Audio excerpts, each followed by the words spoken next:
Mesdames et messieurs, bonsoir et merci de suivre le 19h de la télévision du Burkina. La saison agricole s'annonce bonne dans la province du Soum. Selon les techniciens d'agriculture, si les pluies s'étendent jusqu'en fin septembre, il y aura à manger à gogo dans le Soum. Ils font partie des maillons essentiels de l'administration. Eux, ce sont les archivistes. Ils sont réunis à Bobo-Dioulasso pour s'imprégner de nouveaux systèmes de réorganisation des archives. Voilà les titres de votre 19h. Mesdames et messieurs, bonsoir.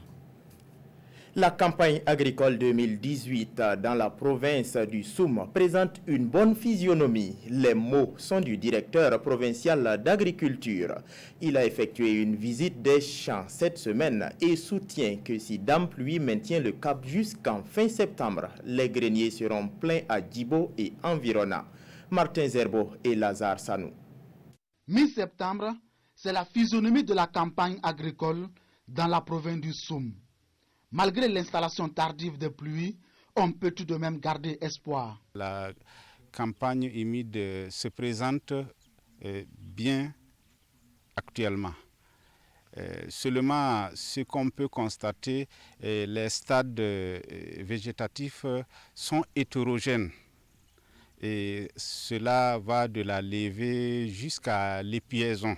Si toutefois la pluviométrie se maintient à ce rythme-là jusqu'en fin septembre, nous avons espoir d'une bonne campagne. Pour espérer faire de bonnes récoltes, malgré les caprices pluviométriques, les conseils des techniciens d'agriculture sont mis en pratique ici. Nous avons trouvé leur pratique plus efficace. Avant, nous ne mettions pas assez de fumure organique, encore moins d'engrais. Mais avec leurs conseils, tout celui qui suit va faire de bonnes récoltes. L'année passée, par exemple, nous avons récolté 108 kg, ce qui ne dépasse pas une journée de travail. Avec un tel champ pareil, c'est fini les achats de mil. L'une des préoccupations des paysans en cette période, ce sont les attaques des chenilles légionnaires. Fort heureusement, pas d'inquiétude, même si des cas ont été signalés. Au niveau d'Arbinda, il y a eu quelques attaques de chenilles légionnaires sur le maïs et au niveau de Kelbo. Mais seulement le seuil est faible et ça se limite juste aussi sur les champs de maïs. Mais autre attaque, vraiment nous rendons grâce à Dieu, il n'y en a pas. Au dire des techniciens, la campagne se présente bien que l'année passée aux mêmes périodes. Si tout semble aller jusqu'à présent, l'un des cauchemars des paysans dans ces contrées, ce sont les attaques des oiseaux granivores à la maturation des céréales. Les agriculteurs de Gombusgou dans le Zunweogo, eux, ont abandonné leurs champs le temps d'une journée pour se joindre au reste de la population afin de demander des comptes aux élus locaux. Le maire de Gombusgou s'est retrouvé à présenter les actions que le conseil municipal a posées depuis 2017. Il a également exposé les réalisations qu'ils ont effectuées. Les détails avec Roger Bembamba et Vincent Kiendrebeogo. Venus des différents villages du ressort communal de Gombusgou, des citoyens suivent avec attention le rapport sur la vie de leur collectivité durant les 12 derniers mois. Redevabilité oblige, l'exécutif communal dirigé par Mohamed Mari a organisé cette journée pour faire le bilan des activités de cette commune rurale. C'est leur argent. Tout ce qu'on fait là, c'est pour eux. Et aussi, c'est pour les inviter à surtout accepter payer les taxes. Parce que sans les taxes, il n'y aura pas de développement. On ne peut rien faire. Et si on ne les rend pas compte aussi de peu de sous qu'ils mobilisent, parce que beaucoup ne savent pas où rentre ce qu'ils donnent. Je suis allé payer 1000 francs ma charrette, 1500 francs mon arme. Bon, je ne sais pas.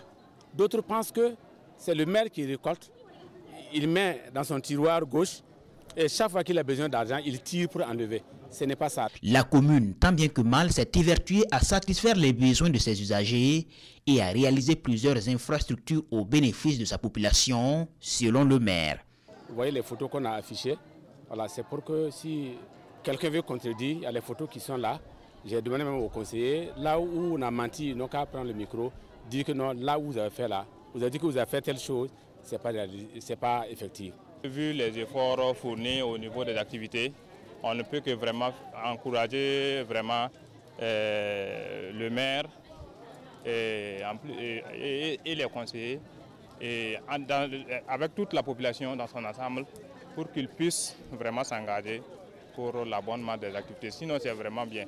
La cérémonie a connu la présence du CFOP Zéphirin Diabré, ressortissant de Gombousougou. À l'occasion, la commune a fait don de vivres à la population et a mis cette ambulance à la disposition d'un des CSPS de la localité. Gombousougou projette de se doter bientôt d'une station radio. Pour mieux amplifier ses actions, la commune de Gombousougou pourrait s'inspirer de l'exemple de coopération entre l'arrondissement 5 de Bobo-Dioulasso et l'arrondissement 5 de Ouagadougou. Ces deux arrondissements 5 de la capitale politique et économique conviennent de partager leur expérience pour le développement de leur commune. Ils ont tenu une première rencontre d'échange la semaine passée et la substance des événements est rapportée par Drissa Traoré et Rachid Sawadogo. Deux arrondissements de différentes villes qui se donnent la main pour avancer ensemble. Le maire de l'arrondissement numéro 5 de Ouagadougou, à la tête d'une grande délégation, séjourne à Bobo-Dioulasso. Au programme, une coopération bilatérale avec l'arrondissement numéro 5 de la cité de Sia. On vit les mêmes problèmes. Donc, on s'est dit quand même si on arrive à se donner la main, à échanger, là où ils ont réussi, peut-être ils peuvent nous les partager. Là où nous aussi on a reçu, on va les partager pour qu'ensemble, nos deux arrondissements puissent se développer. On va passer à revue nos services. Comment travaille l'état civil, comment elle arrive à rendre service aux populations de Bogodou comme de Dafra.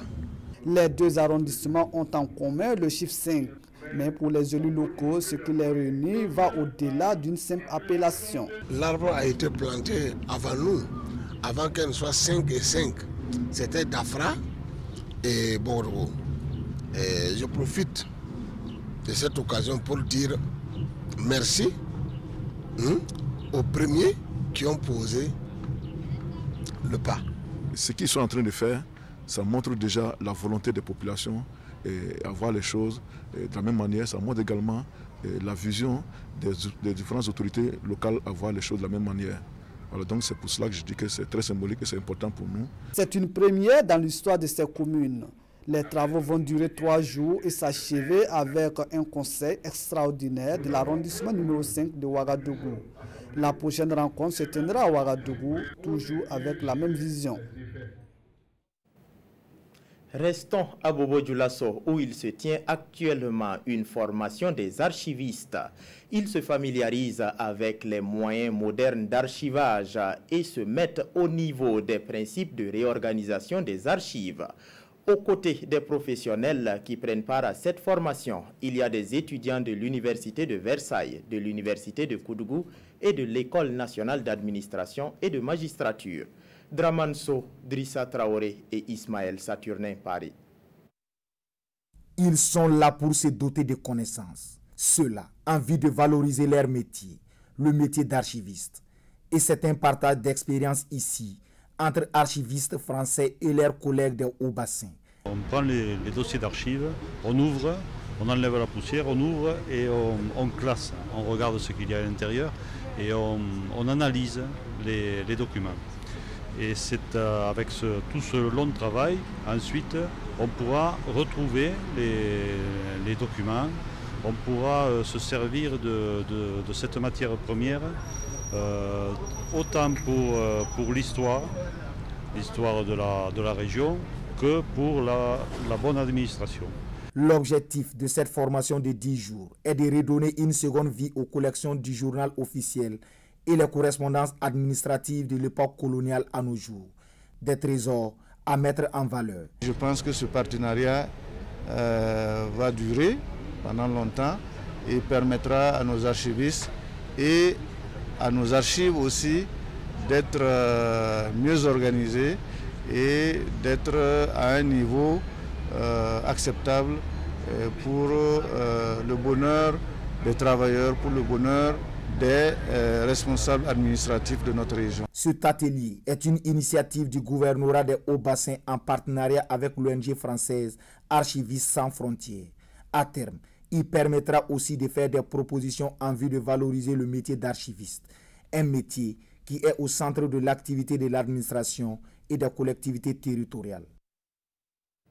Tout autre chose à présent, l'organisation des spectacles au Burkina est régie par des règles.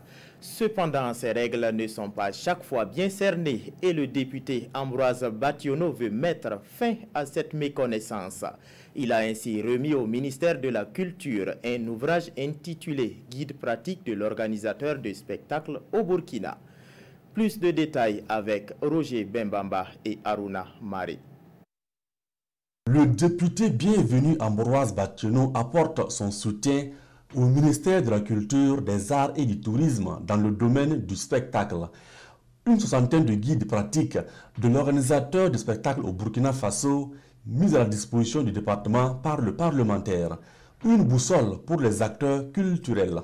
Dans ce que nous avons envie de faire, c'est d'aider le monde culturel à se professionnaliser, à aider les organisateurs de spectacles pour qu'ils puissent vraiment faire des spectacles réussis en respectant le cadre normatif existant au Burkina. L'élaboration des projets et des budgets de spectacles vivants, l'établissement des partenariats sont abordés dans l'œuvre.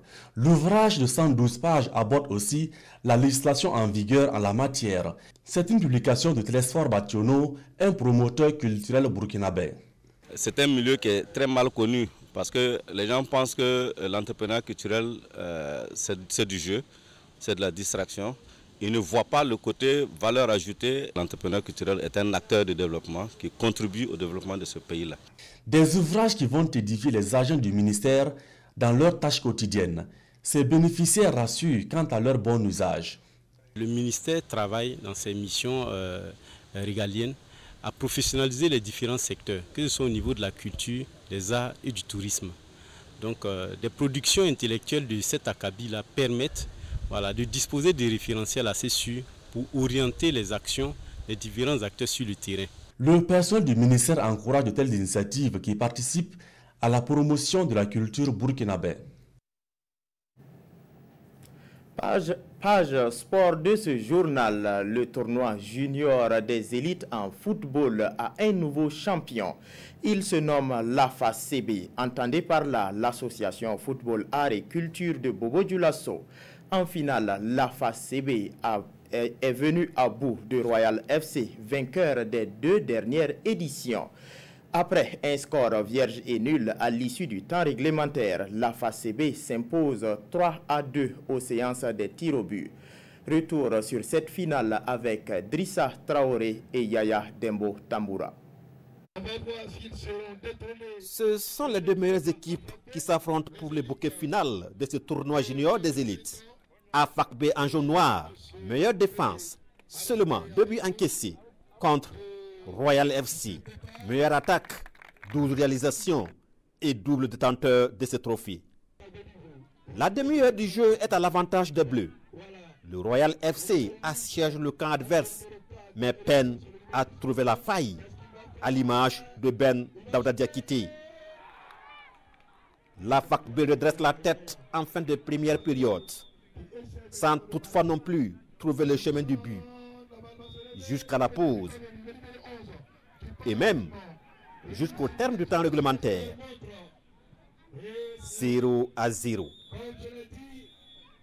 À l'épreuve des tirs au but, la FAC-B détrône le Royal FC en réussissant 3 tirs contre 2.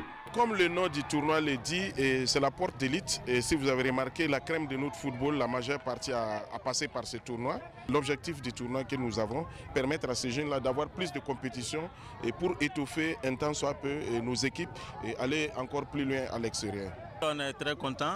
Vous avez vu la physionomie du match. Le suspense était là jusqu'au bout, jusqu'au dernier tir. Aussi, nous sommes très contents du fait que ce soit les U20, c'est-à-dire moins de 20 ans. Le terrain était là, l'animation était là. C'est un tournoi qui permet aux jeunes d'avoir de la compétition, c'est ça qui est essentiel. Et je pense que quand même, moi j'aimerais féliciter les organisateurs de ces tournois. Je pense que pendant les vacances, vraiment il faut rassembler les jeunes qui sont là. Que ça les permet quand même de se retrouver, de jouer. Je pense que ce sont de bonnes initiatives qu'il faut encourager. Les meilleurs joueurs et acteurs de ce tournoi sont encouragés. La plus heureuse de cette soirée demeure incontestablement la FACB.